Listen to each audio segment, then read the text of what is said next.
Good day everyone. In this activity 6, akong i-demonstrate ang data cleaning and processing in SQL gamit ang PHP-MyAdmin.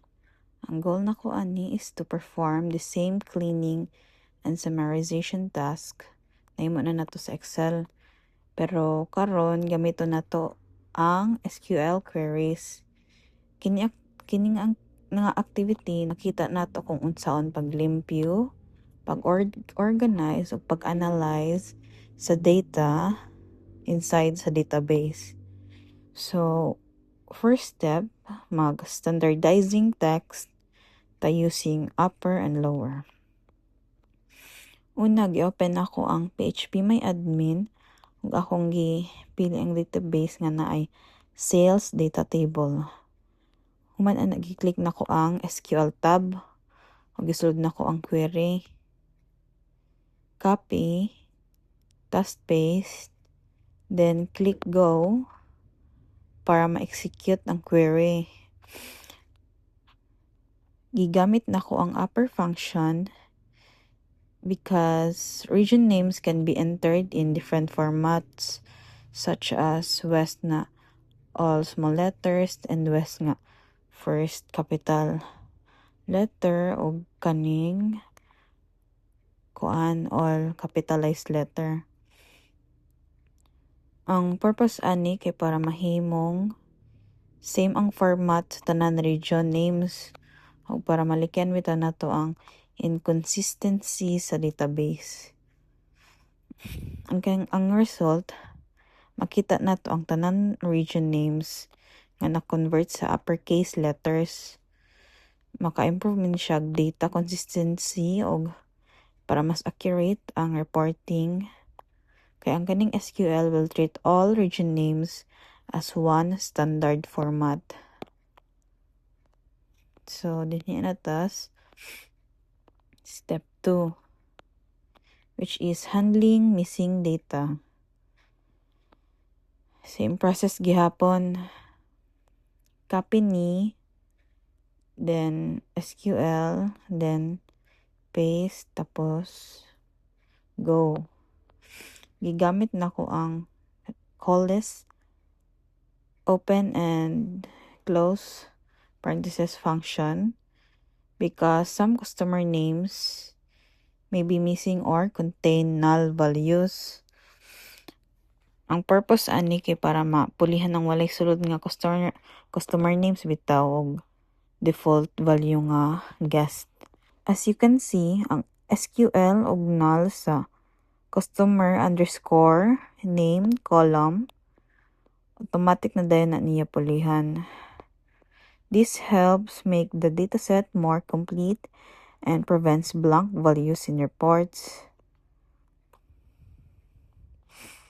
So, step 3, which is categorizing data using case statement.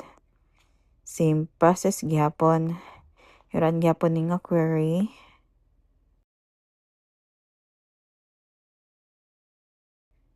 Then click go. Gigamit na ko ang case statement kay gusto na ko i-classify ang sales records into different categories. Ang purpose ani kay para dali na to mahibal-an kung unsa ang high, medium ug ang low value sa isa ka sale. So kintahay ang sales amount kay mas taas sa 1,000, mahimo siyang high value. Kung napod siya sa between 100 ug 1,000, so medium value siya. Ug kung below 100, kay mahimo pod siya low value. Similar lang ni siya sa if function where records are grouped based on conditions. So, dinhi ta step 4, aggregating data using group by. Maura gihapon. Ako giran ang query. Then click go. Nagamit ko group by kay gusto na ko i-summarize ang sales data by region. Ang purpose ani kay para makita nato ang overall performance every region instead lang sa individual transactions. Ang count, open and close parentheses, nag-count na siya sa total orders. Ang sum, open and close parentheses, nag-compute na siya sa total revenue. Ug ang average, open and close parentheses, nag-compute sa average sales amount. Naghimo ni siya summarized report that helps us understand regional performance more easily. So, din ta step 5, which is filtering aggregated data using having. Same process gihapon, i-run ang query, copy, tas paste, then go. Gigamit na ko ang having clause kaya para ma-display ang regions that met a specific condition. Ang purpose ani kay para ma-filter ang group results o ang makita ra kay ang kanang top performing regions. Pagkahuman sa SQL, pag-compute sa total revenue every region, ang kining having clause, mo check din siya kung ang total revenue ba mas taas ba na siya sa 10,000. Only regions that satisfy the condition will appear in the result. So, step 6 na ta, which is string extraction using substring. Same process lang gihapon siya. I-run in query.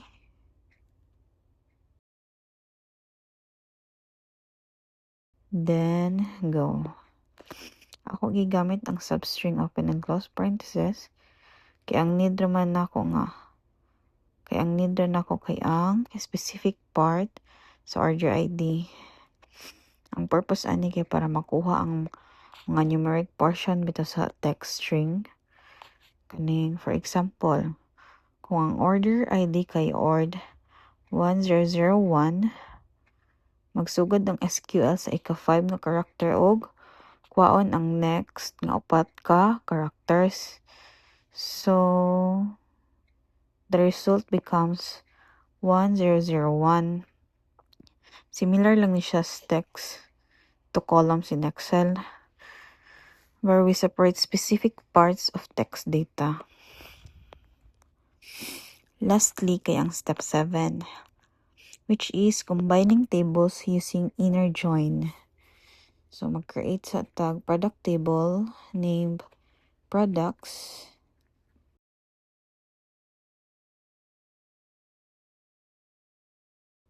Tas create. Then, click SQL. Anya, i-copy ra ni para maka-create tag table.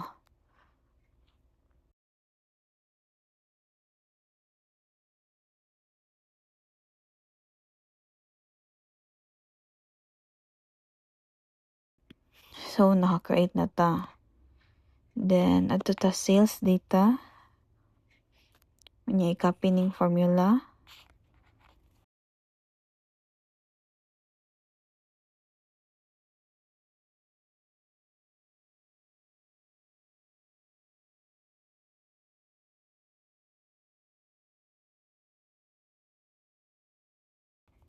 Then, paste. Maano ni siya. Gigamit na ko ang inner join kay ang information nga need nako is to stored in two separate tables. Ang purpose ani kay para ma-combine ang related data gikan sa sales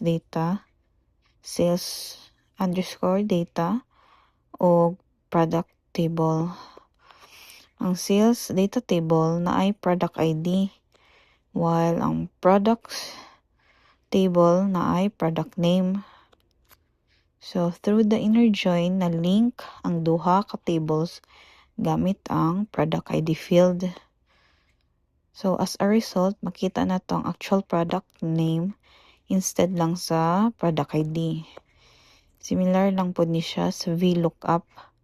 Kaya nag-retrieve man siya og related information from another table. So, kini na activity nag-demonstrate siya og how SQL can be used for data cleaning and processing. So gigamit na ko ang upper open and close parenthesis para sa text standardization. Ang colis open and close parenthesis para sa missing values. Ang case para sa categorization. Ang group by para sa summarization. Ang having para sa filtering. Ang substring para sa text extraction. Ang inner join para sa pag-combine sa tables.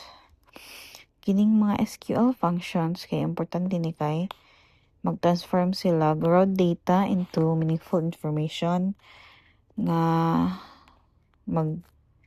magamit nato siya sa reporting, analysis o business decision making.